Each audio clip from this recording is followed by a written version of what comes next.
अस्सलाम वालेकुम, मेरा नाम है सैयद अली माजिद और आप देख रहे हैं पाकिस्तान 360। आज हम मौजूद हैं एक लेडी फेंसियर की तरफ जो लव बर्ड का शौक करती हैं और उनसे पूछते हैं कि वो लव बर्ड का शौक कब से करती हैं और क्यों करती हैं। अस्सलाम वालेकुम मैडम। वालेकुम अस्सलाम। मैडम सबसे पहले तो आप अपना नाम बताएं, क्या नाम है आपका? मेरा नाम मिसेस अंबर आसिफ है और मैं लोकेशन लाहौर समनाबाद से हूँ। बिल्कुल ठीक। मैडम ये फीमेल्स को अमूमन परिंदों का शौक कम होता है और ब्रीडिंग लेवल पर तो शौक काफ़ी कम होता है, तो आपको ये शौक कैसे पड़ा? मुझे इस तरह से है कि बचपन से ही हम माशाल्लाह 9 बहन भाई थे, किसी के अंदर ये वायरस नहीं आया सिवाय मेरे। तो बस यूं कह ले कि ये सिलसिला शादी से शुरू से ही था, शादी से पहले था। और जहेज़ में मैं सामान भी लाई लेकिन उसके साथ में अपने सारे बर्ड्स भी साथ ही लाई। ज़बरदस्त। तो मैडम सबसे पहले किस परिंदे से शौक शुरू किया था? सबसे पहले मैंने चूज़ों से, और वो चूज़े मैंने लिए और वो माशाल्लाह ग्रो अप होके 16 मुर्गियाँ बन गई। यानी कि शौक हमेशा से आपको शौक था? शौक शुरू से 84 में मुझे याद है कि गली से जो गुजरते थे ना ग्रीन पैरट, वो मैंने ग्रीन पैरट एक काठा जो होता था वो लिया था और वो टेम किया था मैंने। 84 की बात है ये। माशाल्लाह ज़बरदस्त।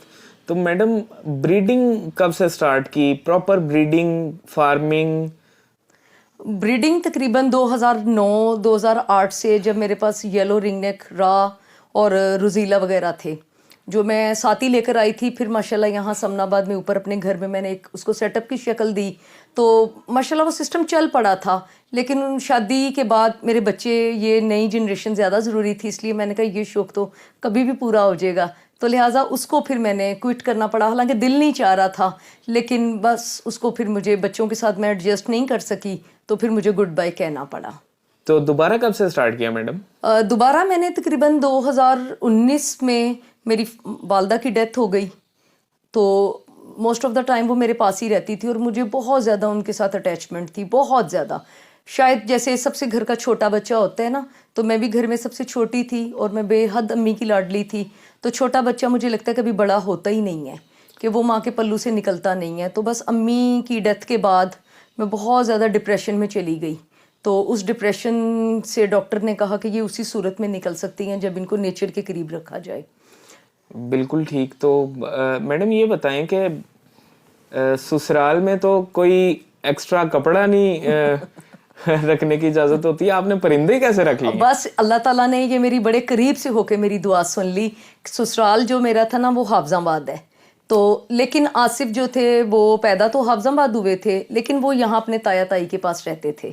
तो उसी की वजह से मेरी बचत हो गई कि मैं शुरू के दिनों में हाफजाबाद गई, लेकिन एक हफ्ते बाद वापस आ गई। तो यहाँ से डे 1 से मैं इंडिपेंडेंटली रह रही थी।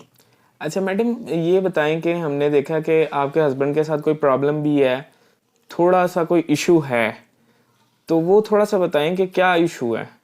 आसिफ का और मेरा अल्हम्दुलिल्लाह बड़ी हैप्पी लाइफ थी हमारी, अल्हम्दुलिल्लाह है अभी भी। जब उनकी एज 32 ईयर्स थी, 32 साल, 2016 में, तो उनको सडन 32 साल की उम्र में हार्ट अटैक हो गया बगैर किसी वजह के। ओबियसली तब बच्चे भी छोटे थे और सब कुछ बहुत मामला थे। तो उस टाइम फिर वो बीमारी, उनकी एंजियोप्लास्टी हुई, एक स्टंट डला, और उसकी वजह से मैं थोड़ा सा उनको सेंसिटिव वे में लेती थी। तो उस वजह से फिर मुझे शुरू से ही स्ट्रगल थोड़ी आम औरतों की निस्बत ज़्यादा करनी पड़ी। बाय प्रोफेशन मैडम आप टीचर भी हैं, तो ये कैरियर और उसके साथ ये परिंदों वाला कैरियर कैसे मैनेज करती हैं? बस एक्चुअली अल्हम्दुलिल्लाह टीचर मैं शुरू से ही हूँ। लाइक जब अपनी क्वालिफिकेशन ख़त्म की 96-97 में, उस टाइम से ही मैं टीचिंग कर रही थी। तो अब शादी के बाद मुझे थोड़ा सा टाइम ब्रेक लिया, उसके अब तकरीबन 10 साल हो गए हैं और मैं लाहौर के वेल नोन स्कूल है माल रोड पे, रीगल चर्च के साथ, सेंट एंथनी हाई स्कूल, तो मैं पिछले 10 साल से वहाँ पे टीचिंग कर रही हूँ और अल्हम्दुलिल्लाह एक अच्छे प्लेटफॉर्म पे हूँ मैं। अच्छा माशाल्लाह। मैडम ये बताएं कि एज अ कमर्शियल एस्पेक्ट आपने इस हॉबी को कैसे देखा? मुझे पता ही नहीं था कि इससे पैसे भी कमाए जा सकते हैं, मुझे बिल्कुल आइडिया नहीं था। मैंने तो सिर्फ अपनी वालदा की डेथ के बाद अपने आप को बिजी करने के लिए 5 जोड़े ग्रीन फिशर के लिए, मतलब मैंने जब 2009 में इनको खुदाफिज कहा, बर्ड्स को, सारों को, तब सिर्फ ग्रीन फिशर और पीच फेस मैंने छोड़ा।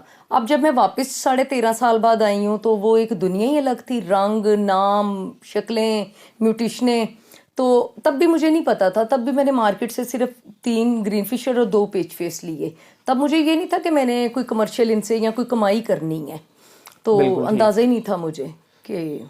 तो current now after 3 to 4 years अब कैसी लग रही है ये hobby as a commercial aspect? अब तो माशाल्लाह, अब मुझे फिर वो जो मैंने 5 बर्ड्स लिए वो तो मैंने एज आ अपने आप को बिजी करने के लिए लिए, लेकिन वो इतना अच्छा ब्रीडिंग उनका रहा मेरे साथ एक्सपीरियंस, बहुत अच्छा। मतलब वो कह लो कि बस धड़ाधड़ वाली बात थी। तो उससे मेरे 5 जोड़ों से माशाल्लाह 55 बच्चे बन गए। माशाल्लाह। और उसको फिर मैंने ओबियसली सेल करने के पर्पज से तो लिया ही नहीं था, और ग्रीन फिशर की कोई इतनी रीसेल वैल्यू भी तब नहीं थी, तो मैंने उसको अपने पास ही रखा।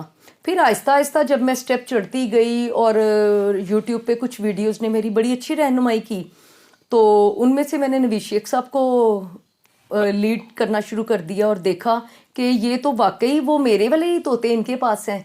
तो मैंने फिर उनको ही देखना शुरू कर दिया, और वो फिर मैं इतनी एडिक्टेड हो गई कि फिर मैंने उन्हीं को देख के स्टेप बाय स्टेप अपने आप को अपग्रेड करना शुरू कर दिया। बिल्कुल सही मैडम। देखें पाकिस्तान की ज़्यादातर आबादी जो है 51% ख़वातीन की है, तो माशी तौर पर हमें अगर ख़वातीन सपोर्ट करें बीइंग अ नेशन, तो ये बहुत इम्पैक्टफुल करेक्टर होगा सोसाइटी में। आप इसको कैसा समझती हैं बीइंग अ फैंसियर? पाकिस्तान की जो 50% पॉपुलेशन है, ऑब्वियसली वो 51% औरतों पे बेस करती है। तो मैं देखती हूँ कि हमारी 51 में से मतलब 10% 11% सिर्फ कमर्शियल है जो जॉब करती हैं, अदरवाइज हमारी 40% औरतें देहाती या शहरी हमारी घरों में बैठी हुई हैं। अब जो मौजूदा सूरत हाल है उसमें ये है कि जो गवर्नमेंट के हालात हैं, एक मर्द घर का जो सरबराह है वो जितना भी कमाएगा वो इनफ नहीं है पूरी फैमिली के लिए। तो आप मेरी मतलब जो लाइफ है, मैं अपनी फैमिली के लिए एक रोल मॉडल हूँ कि आसिफ की ज़िंदगी और मैं जिस तरह से हम लोग परेशान, बीमारी तो खुदा की तरफ से है, लेकिन स्ट्रगल करना मेरे बस में ही है। दुआ करना, खिदमत करना, जो मेरे से बन पाया मैं करती हूँ, लेकिन स्ट्रगल मेरा हक है और वो मैं हिम्मत नहीं हारूंगी मरते दम तक। अब प्लेटफॉर्म ने, ज़िंदगी ने ये टर्निंग पॉइंट लिया कि मैं लव बर्ड में आ गई। बेशक वो अल्लाह ताला ने एक वसीला मेरे लिए बनाया था या मेरी माँ की दुआएं उसके पीछे थी। लव बर्ड की तरफ से मैं आके आप सोच ही नहीं सकते कि मैं यहाँ से यहाँ तक कैसे विद इन डेज पहुँच गई हूँ। और हमारी ख़वातीन अगर इस फील्ड में आना चाहती हैं, और ये कोई मुश्किल काम नहीं है, और मैं कहती हूँ वो घरों, अपने घर में सरप्राइजिंगली अपने मर्दों के लिए बगैर बताए उन्हें ये काम शुरू करें, और जब इनकम आए उनके हाथों पे रखे, जैसे घरों में खुशहालियाँ और खुशियाँ रक्स करेंगी वो काबिल दीद होंगी। बिल्कुल ठीक कह रही हैं मैडम। आपने कमर्शियली इस हॉबी को या लव बर्ड के शौक को कैसा पाया? मैंने जब मुझे पता चला कि इसके अंदर पैसा भी है, तो उससे पहले मैं बहुत सारी वीडियोस देखती थी कि मैंने 5 पेयर लिए तो 50 हो गए, 50 लिए तो 250 हो गए। आप यकीन करें, अब मैं ऑन एयर बैठ के ये बात कह सकती हूँ कि मैंने 5 पेयर लिए तो आज माशाल्लाह 50 हो गई हैं। उसी को ही अपग्रेड कर करके ओबियसली आप जितना गुड़ डालेंगे उतना मीठा होगा, उसमें आपको इन्वेस्टमेंट करनी पड़ती है। आप कोई भी कमेटी डालकर शुरू कर सकती हैं, कोई भी किसी, लेकिन मैं कहती हूँ अगर आप एनर्जेटिक हैं, आपके अंदर एक लगन है, हिम्मत है, तो हो ही नहीं सकता कि आप इस काम को ना सीख पाएं और आप इस काम में ना जीत पाएं। बिल्कुल ठीक कह रही हैं मैडम। अच्छा ये बताएं कि आपने बर्ड्स कौन कौन से लगाए हुए हैं? मेरे पास सिर्फ कमर्शियल बर्ड्स हैं, बहुत सारा अपने आप को जांच पड़ताल करके फिल्टर करके, लेकिन मैं सिर्फ नवीद शेख साहब को फॉलो करती हूँ। और भी मेरे बहुत सारे भाई हैं जिनकी मैं वीडियोस देखती हूँ और अपने आप को महसूस करती हूँ कि ये उन्होंने क्या लगाया हुआ और मुझे क्या करना चाहिए। मेरे पास सिर्फ कमर्शियल का मतलब है कि कोई ऐसी चीज़ जो मार्केट में बिल्कुल हाथों हाथ बिक जाए। बिल्कुल सही, यानी कि इजी टू सेल हो। Easy to sell. Albino red to black, creamino to dekino, creamino to albino, pale fallow to split. तो मतलब इसमें माशाल्लाह चिक्स अभी सेल्फ नहीं होते, लेकिन उससे पहले ही कॉल्स आना शुरू हो जाती हैं कि मैम, यहाँ तक के मेरे कुछ कस्टमर्स हैं वो कहते हैं कि आप हमें सेल्फ दे दें, हम खुद ही अभी वो सेल्फ नहीं हुआ, आप हमें दे दें, हम उसको खुद ही 2 टाइम की हैंड फीड करवा लेंगे। बिल्कुल सही। अच्छा मैडम, कितना मुश्किल होता है इस फील्ड में सरवाइव करना, बीइंग अ लेडी, के लोग ठीक हैं यहाँ पर, हॉबी में अच्छे लोग हैं? हॉबी के अंदर बहुत ही अच्छे लोग हैं, बहुत ही अच्छे। देखें, दुनिया में अच्छे बुरे कंट्रास्ट से ही दुनिया बनती है और माशरे चलती हैं। ना सारे अच्छे लोगों से माशरे चलते हैं, ना ही बुरे लोगों से माशरे चलते हैं। इसका कंट्रास्ट है और इसी से हम सीखते हैं। मेरे साथ भी बहुत धोखे हुए, लेकिन ऑब्वियसली फॉरगेट। लेकिन मैं एक बात इसमें कहूँगी कि मैं अकेला ही चला था जानबे मंजिले मगर, मैं अकेला ही चला था जानबे मंजिले मगर, लोग साथ आते गए, कारवां बनता गया। जबरदस्त। तो यानी कि लोग जुड़ते हैं, लोग जुड़ते हैं, लोग आपको एनर्जी देते हैं। और मैंने देखा है कि औरतों की खासकर रिस्पेक्ट इस मामले में बहुत ज्यादा है। और मैंने ये भी देखा है कि लोग मर्द, जो हमारी कम्युनिटी है, मार्केट है ये लव बर्ड की, इसमें औरत से बर्ड लेने को प्रेफर करते हैं। वो जरा शायद कम झूठ बोलती हैं इसलिए। कम झूठ नहीं बोलती। मुझे लगता है कि उनका शेड साफ सुथरा है, उनका जिस तरह वो अपने बच्चों की टेक केयर करती हैं, वो बर्ड्स की भी टेक केयर इसी तरह वेरी करती पॉजिटिव। हैं। बिल्कुल ठीक कह रही हैं मैडम। अच्छा, ये बताएं कि इन अ फ्यूचर लव बर्ड को कहाँ देखती हैं आप? मुझे लगता है कि अगर इंपोर्ट हमारी जो कि ओपन हो गई है, अब ये बर्ड रुकने वाला नहीं है। देखिए, 25 करोड़ की आवाम हमारी पॉपुलेशन है। 25 करोड़ की आवाम में से नवीद शेख साहब कहते हैं कि अगर सिर्फ 1% भी हमारे लव बर्ड फैंसियर इकट्ठे हो जाए, सिर्फ 1%, 1% से ज़्यादा कितना होगा? 25 लाख 30 लाख लोग। तो अभी 25 लाख 30 लाख लोग नहीं हुए। जब इस रेशो तक आएंगे फिर हमें खौफजदा होने की ज़रूरत है। बिल्कुल सही। तो मैडम, थोड़ा सा कंपैरिजन ऐसे करना शायद जायज़ नहीं है, लेकिन जस्ट फॉर व्यूअर्स, आप 10 साल से जॉब कर रही हैं। क्या लगता है कि अगर 10 साल परिंदों पे मेहनत करती तो कोई गोल्स इस बात जल्दी अचीव हो जाते? इस बात का मुझे दुख है, बहुत दुख है मुझे।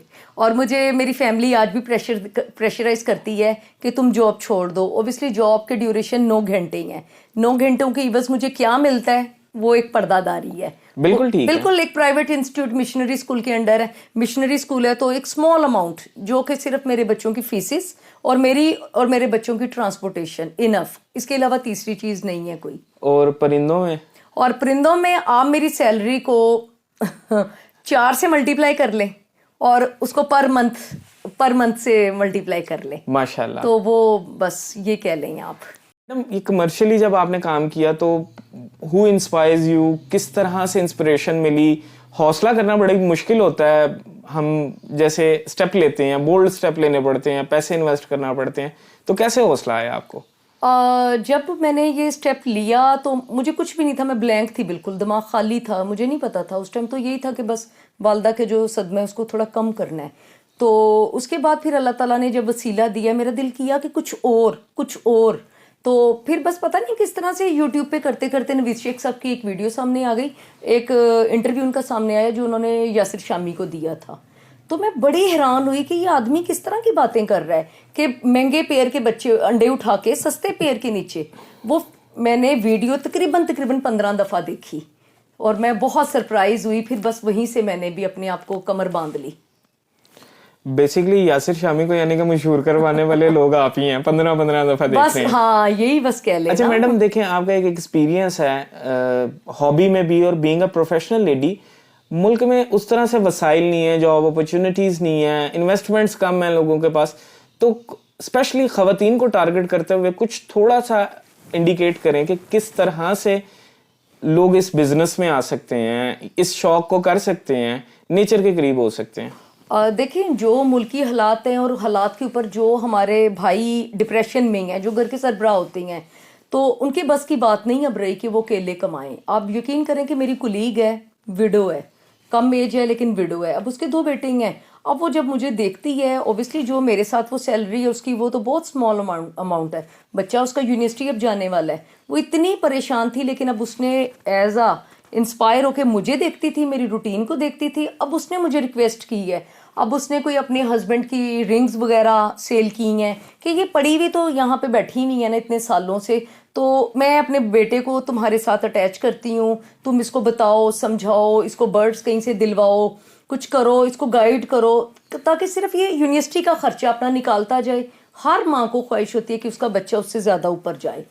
तो मेरा ख्याल है ये आने वाले जो बच्चे हैं, स्टूडेंट हैं, यूनिवर्सिटी के हैं, इनको इस फील्ड में आना चाहिए, खासकर लड़कियों को आना चाहिए। और मेरा ख्याल है कि अब वो ज़माना नहीं है कि एक कमाए सारे खाएं, अब मुझे लगता है सारे कमाएं और सारे अपना अपना खाएं। बिल्कुल सही। तो मैडम ये जो फीमेल्स हैं, यंग जनरेशन है स्पेशली, या कह लें हम आसान लफ्जों में कि लड़कियां हैं, ये इस हॉबी में कैसे आ सकती हैं और क्या गोल्स होते हैं? मैं उनके लिए बस यही बात करूंगी कि हमारी जो बहनें हैं, थोड़ा सा उन्हें हौसला करना पड़ेगा और सोचना पड़ेगा। मंजिल तो मिलेगी भटक कर ही सही, मंजिल तो मिलेगी भटक कर ही सही, गुमराह तो वो हैं जो घर से निकले ही नहीं। तो आप लोग घर से निकलेंगे तो कुछ सीखेंगे ना। बिल्कुल ठीक कह रही हैं। तो यानी कि बीइंग अ फैंसियर, आप क्या समझती हैं कि किस लेवल पर जाके शौक स्टार्ट कर लेना चाहिए? मुझे लगता है कि जितना बजट हो उतने बजट के अंदर स्टार्ट इनिशिएटिव स्टेप तो लेना, उसके बाद अपग्रेड। अब मैंने जो पहला अपना था 5 पेयर्स, वो महल से 15-20 हज़ार से शुरू किए थे। और आज अगर आप मेरी वर्थ पूछें कि मेरे शेड की वर्थ कितनी है, तो चले माशाल्लाह माशाल्लाह, ला हौला कुव्वता। बिल्कुल ठीक कह रही हैं मैडम। तो अब आपके परिंदे देखते हैं चलकर, हाँ इंशाल्लाह ज़रूर। तो आपका शौक भी देखते हैं और लोगों को आपका शौक दिखाते हैं। तो so nice of you madam, thank you आपके वक्त का।